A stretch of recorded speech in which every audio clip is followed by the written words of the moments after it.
বিসমিল্লাহির রহমানির রহিম।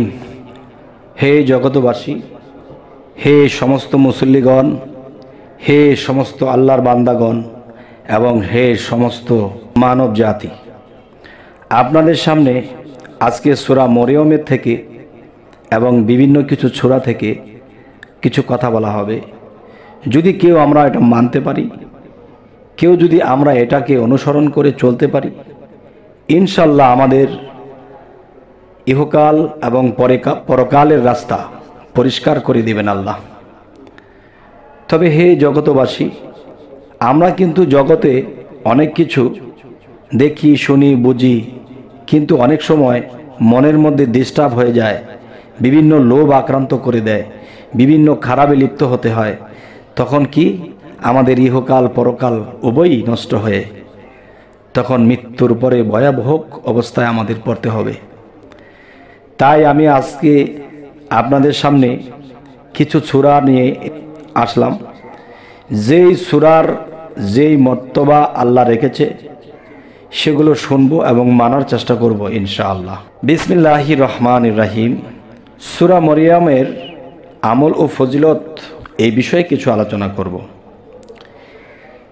এই সূরা লিপিবদ্ধ করে কাচের গ্লাসে বাদাই করে ঘরে রাখলে অনেক বরকত হাসিল হয়। এই সূরা লিখে ঘরের দেয়ালে ঝুলিয়ে রাখলে ঘরোয়াবাসী সকল প্রকার বালা মুসিবত হতে নিরাপদ থাকবে। আলহামদুলিল্লাহ, আল্লাহ আমাদেরকে তৌফিক দান করুন। এবং সূরা মারিয়ামের আরও কিছু কথা হলো, এই সূরাটি 7 বার তিলাওয়াত করে দোয়া করলে রুজি রোজগার সম্পর্কে দুশ্চিন্তা দূর হইয়া যাইবে। আলহামদুলিল্লাহ। এবার আসি সূরা তাহা এর আমল ও ফজিলত।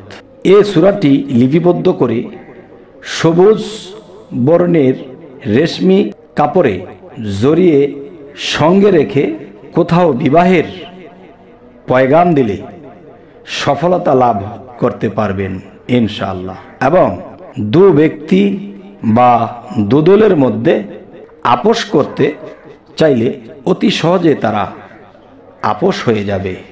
আলহামদুলিল্লাহ। এ সূরা লিখে ধৌত করে আর পানি পান করালে শাসক বা অফিসার তার প্রতি সদয় হবে। যে মেয়ের বিবাহ হয় না তাকে ওই পানি দ্বারা গোসল করালে শীঘ্রই তাহার বিবাহ হইয়া যাবে ইনশাআল্লাহ। এবার আসি সূরা আম্বিয়া এর আমল ও ফজিলত। রোগ, চিন্তা বা ভয়ে কারো অনিদ্রা হলে হরিণের পাতলা চামড়ায় সূরা আম্বিয়া লিখে তার কোমরে বেঁধে দিবে।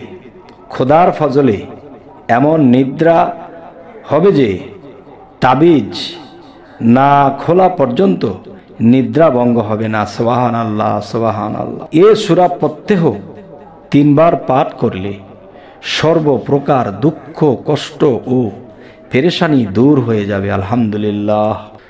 সূরা হজ এর আমল ও ফজিলত। এ সূরা সম্পর্ক লিখে অত্যাচারী শাসক বা অফিসারের বাসস্থানে ফেলে দিলে সে সেখানে হতে বিতাড়িত হয়ে যাবে। নৌকায় আরোহণের সময় এ সূরা পাঠ করলে আল্লাহর রহমতে নৌকা ডুবি ডুবি অবস্থা হতে গেলে নিরাপদভাবে ফিরে আসবেন, কিন্তু সেই নৌকা ডুববে না। আলহামদুলিল্লাহ। এবার আসি সূরা মুমিনুন। সূরা মুমিনুন এর আমল ও ফজিলত সম্পর্কে বলবো। হে জগৎবাসী, একটি সূরার গুণ কিন্তু লক্ষ কোটি আছে, কিন্তু এত লক্ষ কোটি তো বলা সম্ভব না। যেগুলো আয়ত্ত আছে, যেগুলো জানা আছে, এই জিনিসগুলোই আপনাদের সামনে তুলে ধরা হলো। তবে একটি কথা যে আল্লাহ বলেছেন, সমস্ত পৃথিবীর সাগর কালিরূপে এবং সমস্ত পৃথিবীর গাছগুলাকে যদি কলম রূপে ব্যবহার করা হয়, আল্লাহর কোরআনের বা আল্লাহর গুণ ক্ষমতা লিখে শেষ করা যাবে না। সুবহানাল্লাহ। তবে আমরা কি পারবো তবে যতটুকু আমরা পেয়েছি, যতটুকু বুঝেছি, অতটুকুই বোঝার চেষ্টা করি। বেশি জানার চেয়ে অল্প জানা এবং মানাতেই আমাদের উদ্ধার হয়ে যাবে ইনশাআল্লাহ। সূরা মুমিনুন এর আমল ও ফজিলত।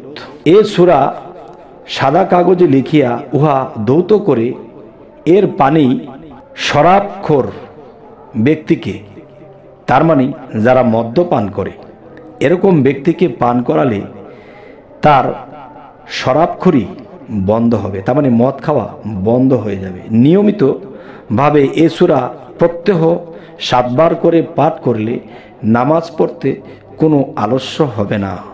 এবার আসব সূরা নূর এর আমল ও ফজিলত।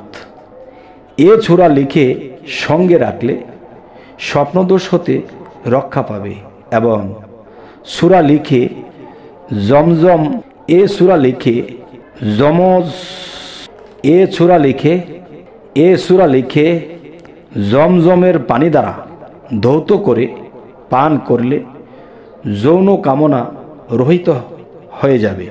এ সূরা 75 বার পাঠ করে শীঘ্রই বিজয় লাভ করবে।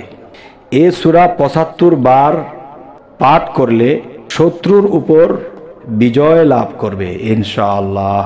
এবার আসব সূরা ফুরকান এর আমল ও ফজিলত। এ সূরা 3 বার লিখে নিজের সঙ্গে বেঁধে রাখলে বিষাক্ত হিংস্র জন্তু ইত্যাদি অনিষ্ট হতে সম্পূর্ণ নিরাপদ থাকবে। আর দুষ্ট লোকের মধ্যে পড়বে তারা ছত্রভঙ্গ হয়ে যাবে, নিজেরাই আতঙ্কিত হয়ে পালিয়ে যাবে। আলহামদুলিল্লাহ। সূরা শুআরা এর আমল ও ফজিলত। এ সূরা 7 বার পাঠ করলে পলাতক ব্যক্তি যেখানেই থাকুক না কেন শীঘ্রই ফিরে আসবে। তবে এই 7 বার পাঠ করার আগে পরে তার নামটি, তার মাতার নামটি লাগবে। এরপরে ওই স্মরণে আপনি এই সূরাটি 7 বার পাঠ করলে পলাতক ব্যক্তি যেখানেই থাকুক শীঘ্রই ফিরে আসবে। সেই সূরাটি হলো কি? সূরা শুআরা। এই সূরা লিখে পুরাতন জামার একটি টুকরায় বেঁধে চাকরের গলায় দিলে সে কখনো পলায়ন করবে না।